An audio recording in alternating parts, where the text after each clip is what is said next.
सच्चिदानंद भगवान की जय। तो आइए अब हम उसी प्रसंग पर चलते हैं। नैमिषारण्य तीर्थ में शंकादि 88,000 ऋषियों के मध्य श्री सूत जी महाराज कथा सुना रहे हैं। व्यास जी लिखते हैं, नैमिषे क्षेत्रे ऋषया सौनकादया सत्यं स्वर्गाय लोकाय सहस्र सममासितः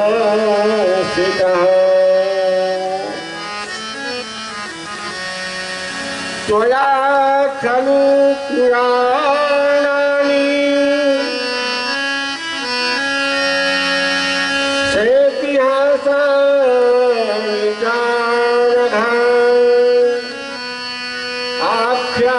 आख्यातानि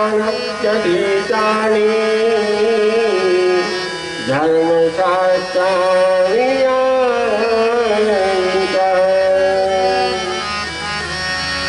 यानि वेदविदां श्रेष्ठो भगवान् बादरायणः अन्ये च मुनयः सूत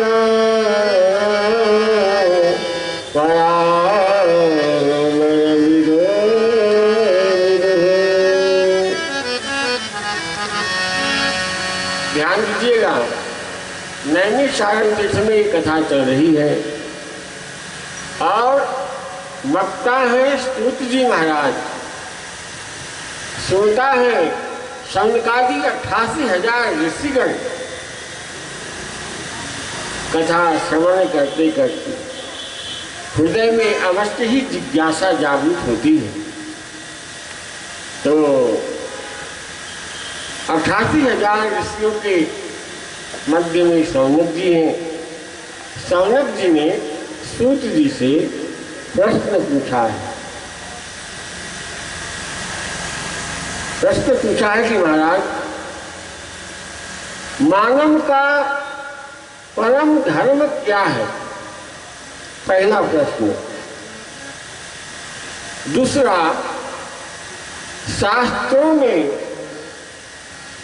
शास्त्रों का सार क्या है? और तीसरा प्रश्न पूछा, देवताओं में सबसे श्रेष्ठ कौन है? आप जानते हैं देवताओं में से सबसे श्रेष्ठ देवता कौन? शंकर जी हैं या हनुमान जी हैं या माता जी हैं? कौन है? 33 कोटि देवी देवताओं में से सबसे श्रेष्ठ कौन है महाराज? कभी कभी मन में संशय उत्पन्न हो जाता है कि हम हनुमान जी को माने या शंकर जी की पूजा करें या देवी जी की करें या कृष्ण की करें या राम की करें। ऐसा मन में संशय हो जाता है। पूछा, देवताओं में से सबसे श्रेष्ठ कौन है? और चौथा प्रश्न पूछा, भगवान का नाम अजन्मा है तो वो भगवान महाराज दशरथ और कौशल्या के यहाँ राम बन करके कैसे आए?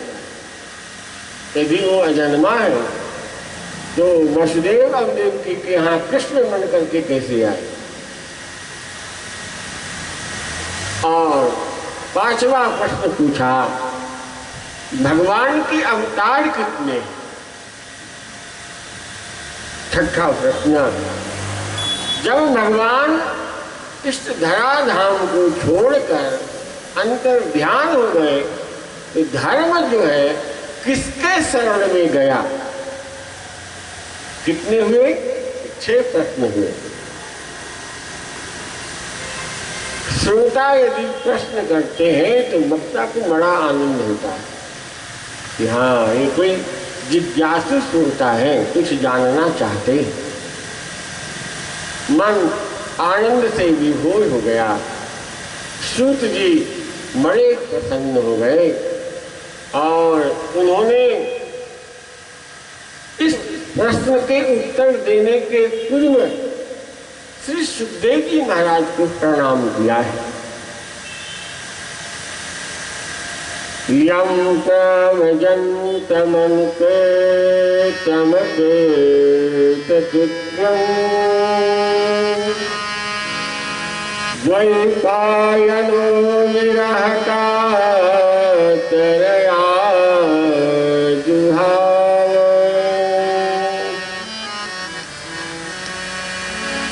उत्ते तन्मयतया तरवो तं सर्वभूतहृदयं मुनिमातेषु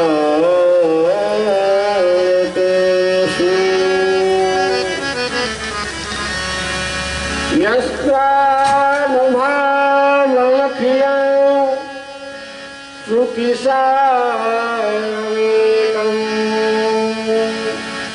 अध्यात्मदीपमधिपि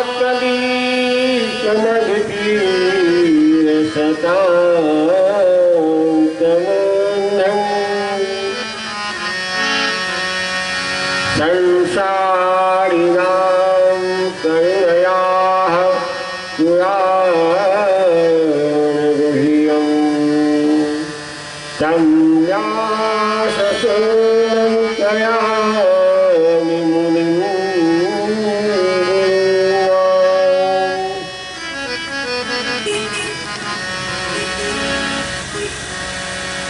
सुखदेव जी को प्रणाम किया है, वंदन किया कि हे शुकाचार्य, आपकी कृपा होगी और मैं सभी प्रश्नों का उत्तर दूं और आपकी कृपा से ये कथा की रस धारा बहती रहे, ऐसी कृपा करना। सुखदेव जी को प्रणाम किया है। आइए 2 मिनट हम और आप दोनों मिलकर के श्री सुखदेव जी को प्रणाम करें, वंदन करें, क्योंकि उनकी कृपा होगी तो कथा रस की धारा बहेगी और आप सबको श्रवण की शक्ति जो है उनकी कृपा से मिलेगी। सभी लोग सुखदेव भगवान को प्रणाम करें, वंदन करें।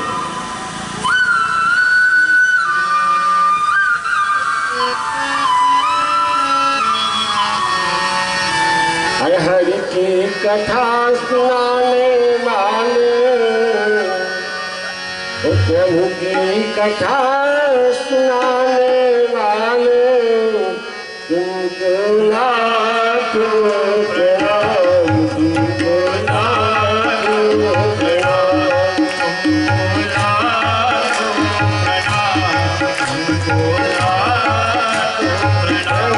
प्रणाम।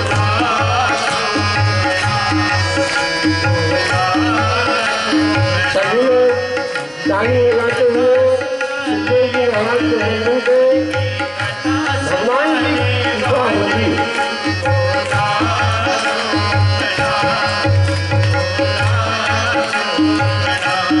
हरि की कथा सुनाने वाले, हरि की कथा सुनाने वाले, लाखों प्रणाम, लाखों प्रणाम।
सुखदेव जी महाराज की जय।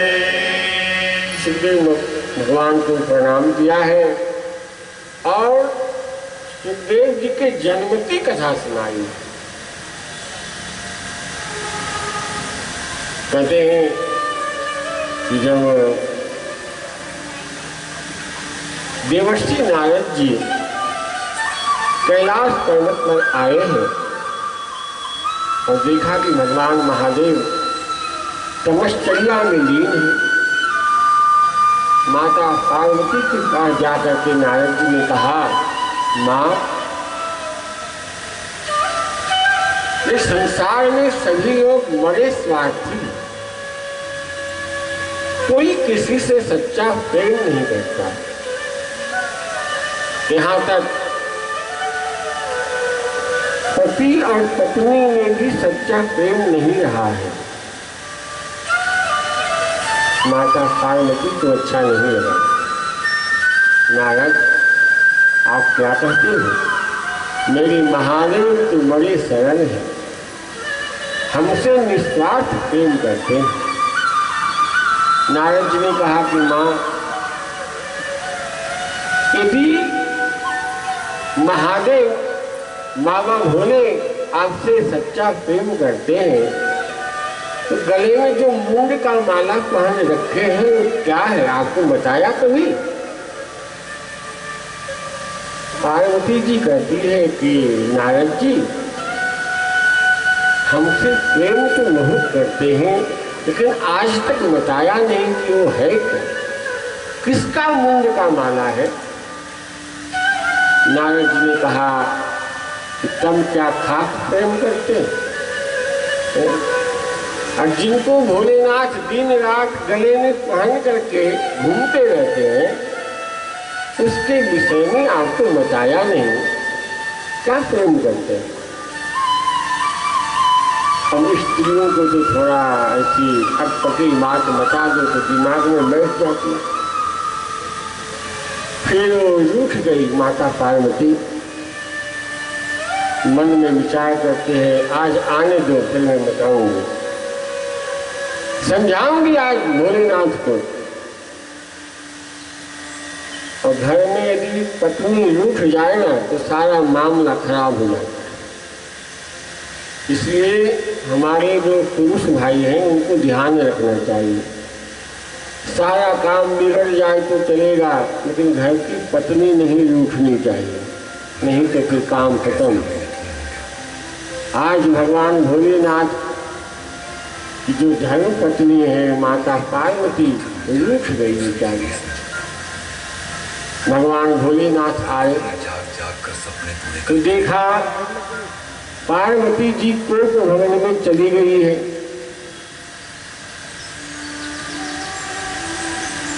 पति घर आए और पत्नी कुछ ना बोले, मौन रहे तो समझ जाना कि मामला बहुत गड़बड़ है।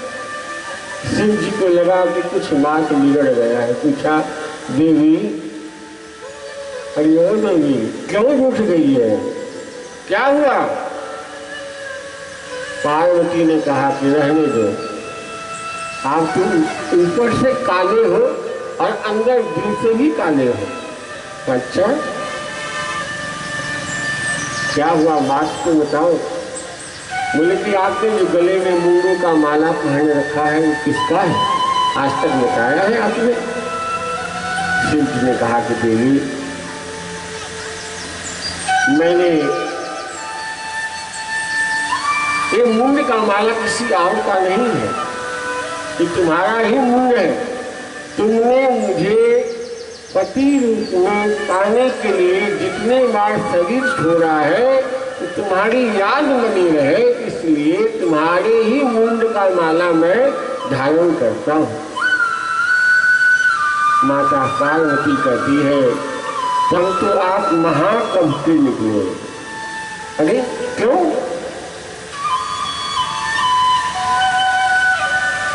मुझे आपको पाने के लिए बार बार मरना पड़ता है, शरीर छोड़ना पड़ता है और आप अमर हैं और मुझे मरना पड़ता है। शिव जी ने कहा कि हमने अमर कथा सुना है, आओ मैं तुम्हें भी सुनाऊं। और महादेव माता पार्वती को अमर कथा सुनाने लगे कैलाश पर्वत पर। और वहाँ एक सूप पक्षी का अंडा कैलाश पर्वत पर था। बर्फीली हवा चलने के कारण वह अंडा फूट गया था। लेकिन भागवत जी की कथा में ऐसी ताकत थी, ऐसे भाव में विभोर होकर महादेव ने कृष्ण कथा गाई कि फूटा हुआ अंडा साबुत हो गया और उसमें जीव का प्राचीन भाव हो गया। कथा चली, ऐसी अद्भुत कथा चली। लेकिन घटना क्या हुआ, माता पार्वती को नींद आ गई कथा में। आप सभी लोग सावधान रहिएगा, कथा में नींद बहुत आती है। माता पार्वती को भी नींद आ गई। तो जो सूप पक्षी था, अंडा में से सूप पक्षी बाहर आया और वह हुंकारी देने लगा। डर था कि कहीं कथा विराम न ले ले, इसलिए पार्वती की आवाज में तोता हाँ जी करने लगा। 7 दिन की कथा पूरी हो गई।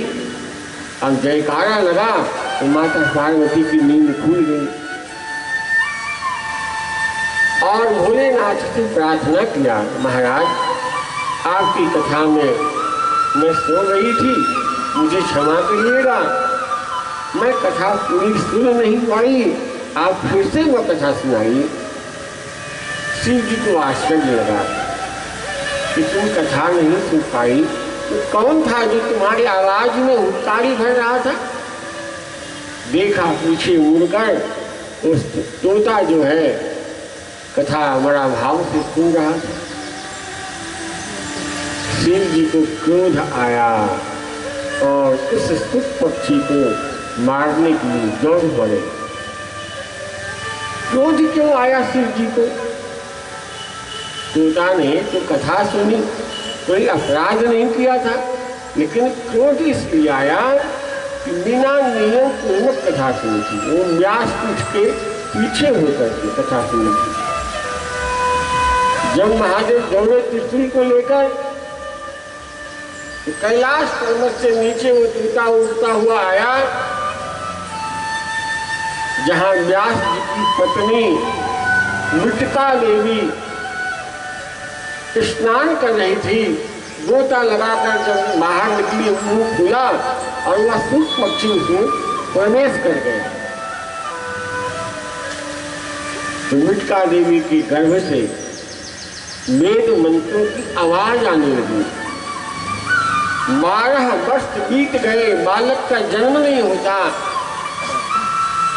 व्यास जी ने प्रार्थना किया कि आप जो भी महापुरुष इस गर्भ में है, बाहर आइए, अपनी माँ को क्यों दुख दे रहे हैं? आवाज आया कि नहीं, जब स्वयं नारायण यहाँ आकर कहेंगे कि बाहर आओ, हमारी माया तुम्हें कोई प्रभाव नहीं डालेगी, तब मैं बाहर आऊंगा। और भगवान नारायण को आना पड़ा। नारायण ने कहा बेटा बाहर आओ। तो 12 वर्ष की बाद सुखदेव भगवान व्यास पत्नी मृतिका देवी के गर्भ से जन्म लेते हैं। बोलिए श्री सुखदेव जी महाराज की। सुखदेव जी का जन्म हुआ और वो वन की ओर जाने लगे। व्यास जी ने रोकने का प्रयास किया, बेटा रुक जाओ, 12 वर्ष की अवस्था है, अभी नाल छेदन भी नहीं हुआ था और जाने लगे। व्यास जी ने रोका, सुखदेव जी मानते नहीं है, चले जा रहे हैं। वृक्षों के द्वारा सुखदेव जी ने अपने पिता वेदव्यास जी को कहा, पिताजी आप वापस लौट जाइए। वृक्ष ने कहा कि मुझे देखो, लोग मुझे पत्थर मारते हैं और मैं उसे फल देता हूँ।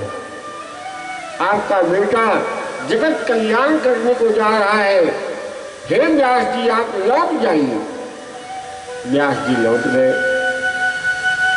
सुखदेव जी महाराज गोमती नदी की तट पर आते हैं और उन्हीं साधना में अपने मन को लगाया है, एकाग्र हो गए। तो सुखदेव जी की जन्म की कथा सुनाई। सूत जी महाराज संकाली 88,000 ऋषियों को, उसके बाद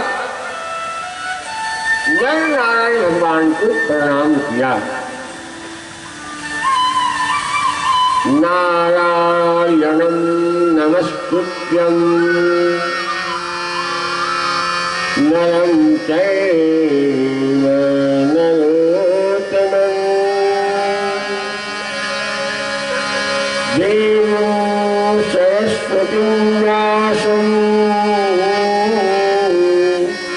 ततो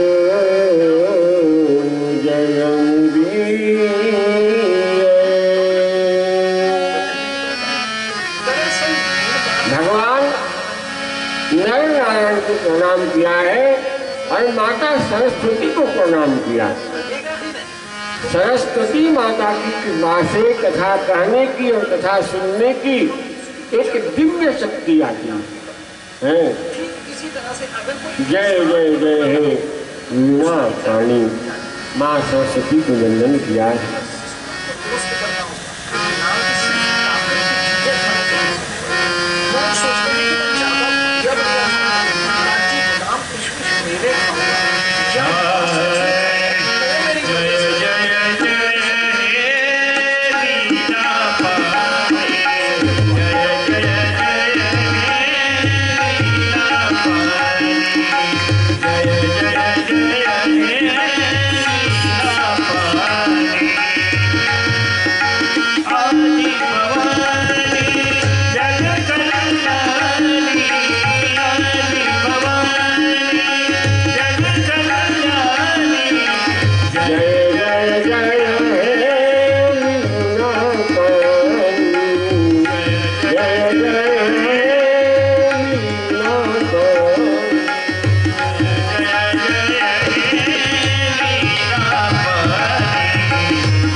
सरस्वती को प्रणाम किया है, वंदन किया है। सरस्वती माता की कृपा से ये कथा श्रवण का लाभ मिलेगा, दिव्य शक्ति मिलेगी। और सूत जी के पूछे गए प्रश्न को उत्तर दे रहे हैं। प्रश्न पूछा था, मानव का परम धर्म क्या है? पहला प्रश्न था, उत्तर दे रहे हैं। सवई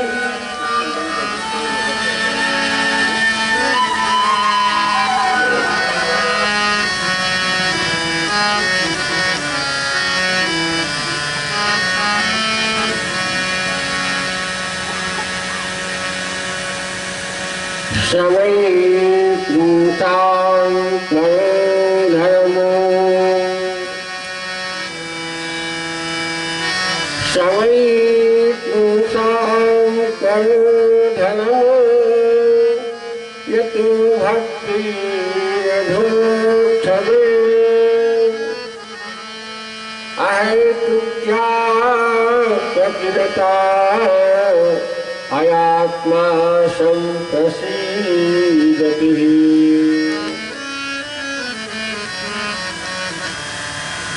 मनुष्य के लिए सबसे श्रेष्ठ धर्म है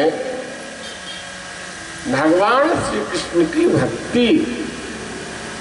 ये मानव का परम धर्म है।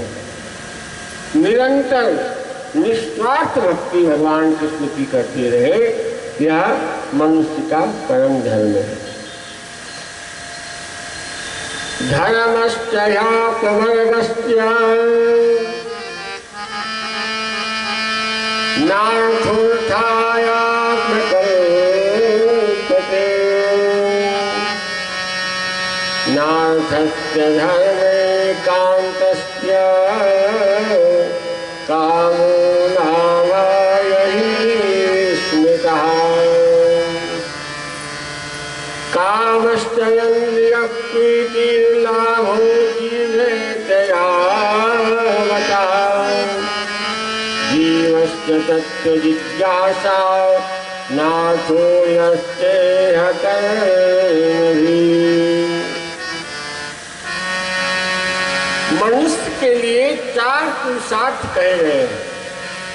धर्म, अर्थ, काम और मोक्ष, ये चार पुरुषार्थ हैं। धर्म का हेतु अर्थ नहीं है कि हम धन कमाने के लिए धर्म करें, ऐसा नहीं। धर्म का हेतु अर्थ नहीं, धर्म का हेतु मोक्ष होना चाहिए। धर्म करिए लेकिन उसका अर्थ मोक्ष मिले, इसलिए धर्म करो। दूसरा है अर्थ का हेतु काम नहीं होना चाहिए। अर्थ का हेतु काम नहीं, अर्थ का हेतु धर्म होना चाहिए। भगवान ने आपको धन दिया है तो उस धन का केवल अपने सुखोपभोग के लिए उपयोग ना करो, उससे धर्म का कार्य करो, तो धन आपका श्रेष्ठ हो जाएगा। और काम का हेतु केवल विषय वासना, केवल विषय भोग नहीं है। काम का हेतु है कि जीवन चलता रहे। अब इसको सरल भाव में समझिएगा। कहा है धर्म बढ़े तो धन बढ़े।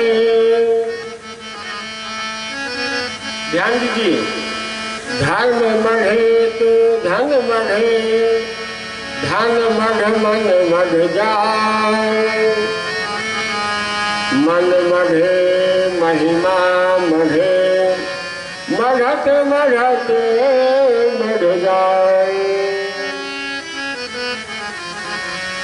जब जीवन में धर्म बढ़ जाएगा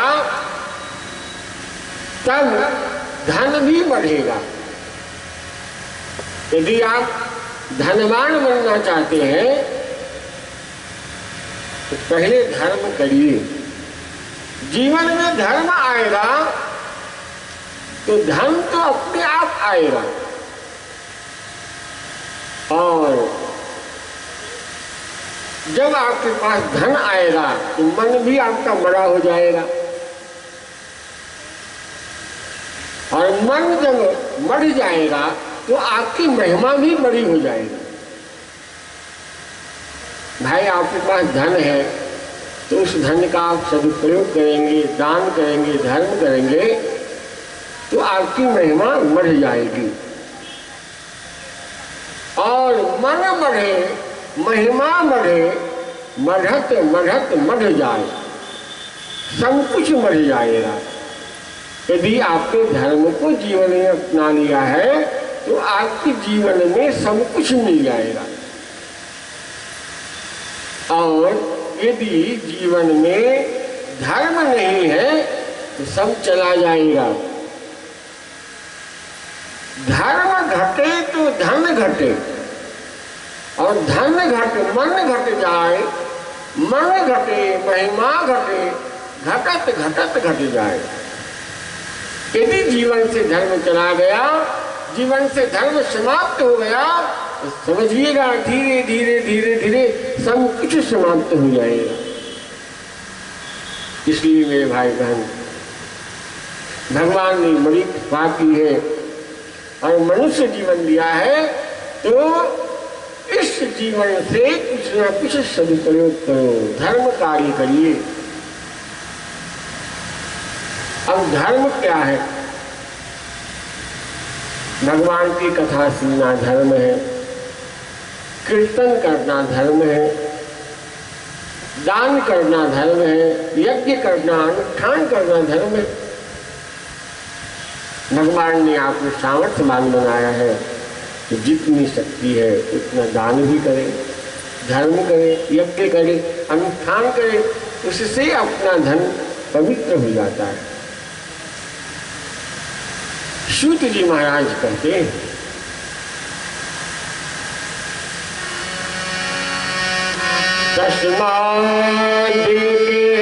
मनसा भगवान सात्वतां पति श्रोतव्याकृतितव्यश्च देया पूजश्च नित्यः। भगवान का चिंतन करते रहे, कृष्ण को अपना माने, ये मानव का परम धर्म है। दूसरा प्रश्न था, देवताओं में से सबसे श्रेष्ठ कौन है?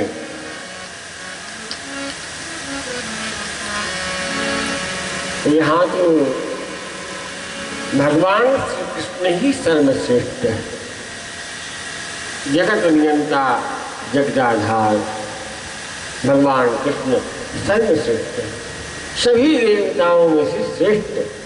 सभी देवों में श्री कृष्ण बड़ा प्यारा है, भगवान कन्हैया सर्वश्रेष्ठ है। अब इसका मतलब ये नहीं समझिएगा कि व्यास जी कह रहे हैं कि सबसे श्रेष्ठ भगवान कृष्ण है, तो हम जिनकी भी भक्ति कर रहे हैं संबंध कर दें, ऐसी बात नहीं। आप चाहे राम को भजे, कृष्ण को भजे, देवी को भजे, जिनको भी मानते हैं आप उनकी पूजा करते रहिए। किसी की पूजा करके मन करने की जरूरत नहीं है कि हम सबकी पूजा मन कर दें और कृष्ण की पूजा करें, ऐसी बात नहीं है। कहा है, आकाशा पतितं तोयम यथा गच्छति सागरः सर्वदेव नमस्कारम केशवम प्रतिगच्छति। आप जिन भी देवी देवताओं की पूजा करते हैं उनसे हमारे भगवान कृष्ण ही प्रसन्न होते हैं। भगवान श्री कृष्ण सर्वश्रेष्ठ हैं। तीसरा प्रश्न था, शास्त्रों का सार क्या है? शास्त्रों का सार है श्रीमद् भागवत महापुराण। इसलिए मेरे भाई बहन अनेक ग्रंथों के चक्कर में न पड़े, केवल भागवत जी की शरणागति को स्वीकार कर ले, सारे शास्त्रों का सार आपको मिल जाएगा। इसलिए भागवत महापुराण की कथा श्रवण करनी चाहिए। सारे शास्त्रों का सार है भागवत महापुराण, शंकी कथा है। इसमें भगवान का नाम अजन्मा है, फिर वो राम बन करके जन्म कैसे लिए, कृष्ण बन करके जन्म कैसे लिए? तो पहली बात यह है कि भगवान जन्म नहीं लेते, ना तो कृष्ण जन्म लेते हैं ना तो राम जन्म लेते हैं।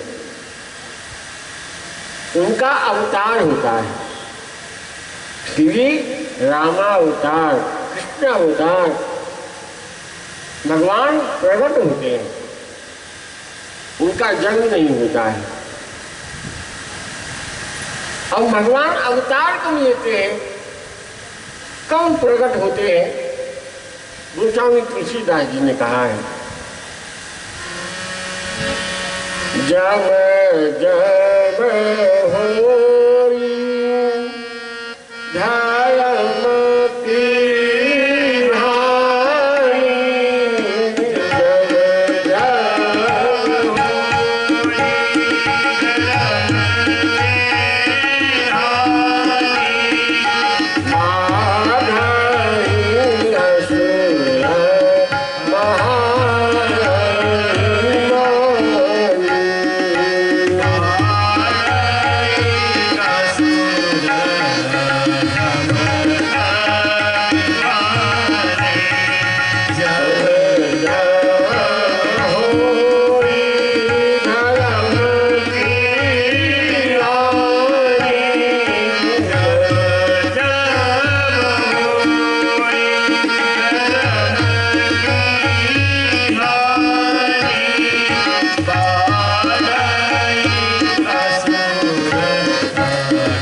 धर्म की हानि, जब जब महाअभिमानी, तब तब धड़ी प्रभु विविध शरीर।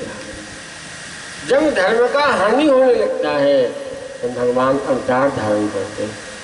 और गीता जी में भगवान कृष्ण ने कहा है, परित्राणाय साधूनां विनाशाय च दुष्कृतां धर्म संस्थापनार्थाय संभवामि युगे युगे। भगवान का जन्म नहीं, भगवान का अवतार होता है। भगवान प्रकट होते हैं, इसीलिए कहा ना, भय प्रकट कृपाला दीन दयाला।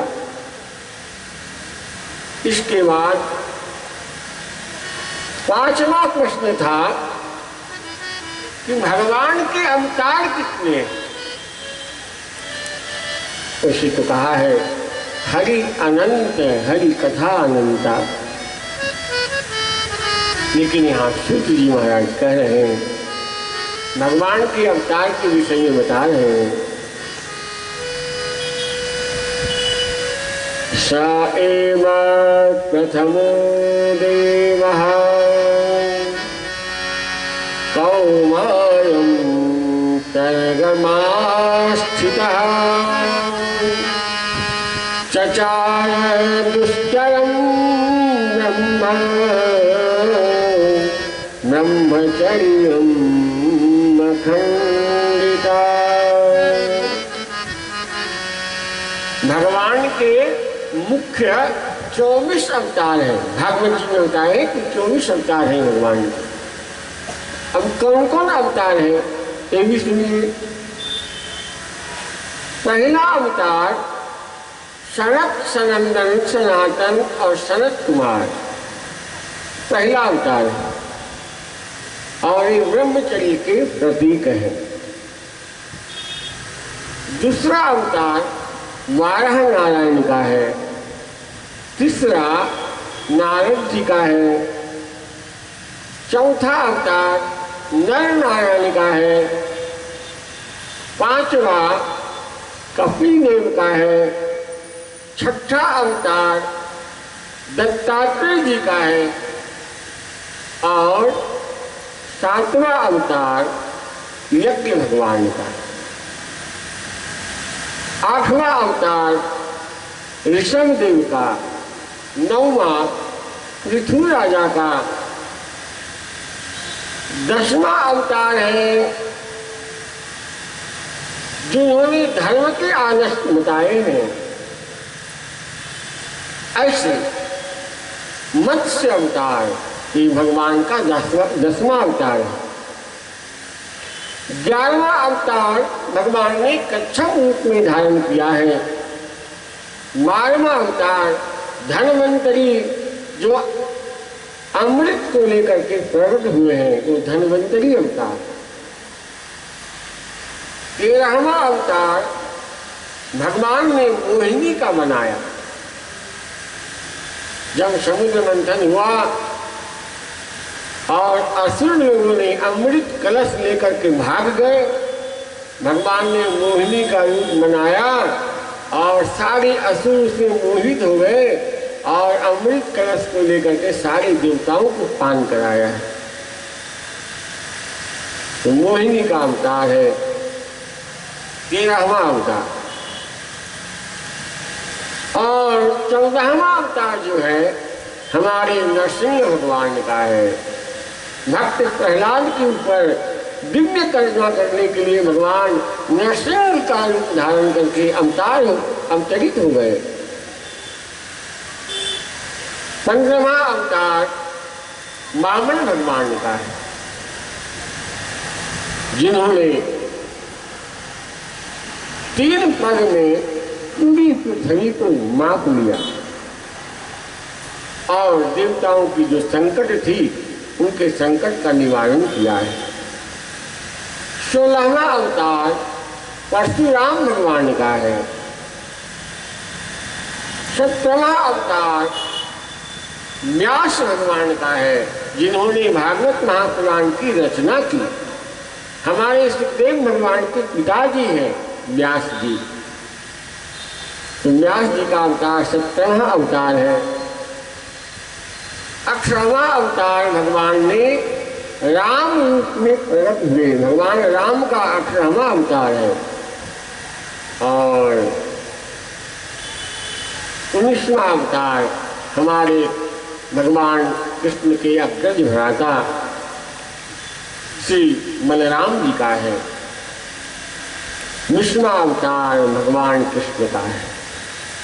कृष्णस्तु भगवान स्वयं भगवान कृष्ण बन करके आए हैं। ये भगवान का 20वां अवतार है। 21वां अवतार भगवान श्री हरि का है। 22वां अवतार हंस का अवतार है। 23वां अवतार बुद्ध का अवतार है और 24वां अवतार कल्कि अवतार है। और ये अवतार अभी भगवान ने धारण नहीं किया है, कल्कि अवतार अभी लेने के। तो ऐसे 24 अवतार की कथा श्रीमद् भागवत जी में है। कहा है कि हरि अनंत, हरि कथा अनंता। उनकी कथा अनंत है, उनके अवतार भी अनंत है, लेकिन मुख्य जो है 24 अवतार कहे गए। अब सौनक जी का 6ठा प्रश्न था कि द्वापर के अंत में भगवान श्री कृष्ण का जब स्वधाम गमन हुआ तो धर्म जो है किसके आश्रय में गया। कहते हैं कि धर्म कहीं नहीं। जब भगवान के शरीर, जब भगवान श्री कृष्ण स्वधाम जाने लगे तो उनके दिव्य शरीर से एक ज्योत प्रकट हुई और वह जो ज्योत है भ्रमण करते करते श्रीमद् भागवत महापुराण में समाहित हो गई, धर्म भागवत जी में समाहित हो गया। इसीलिए कहा है कि श्रीमद् भागवत स्वयं भगवान कृष्ण है, जो इनका आश्रय ले लेगा तो समझिए उनके जीवन में धीरे धीरे धर्म की वृद्धि होने लग जाएगी।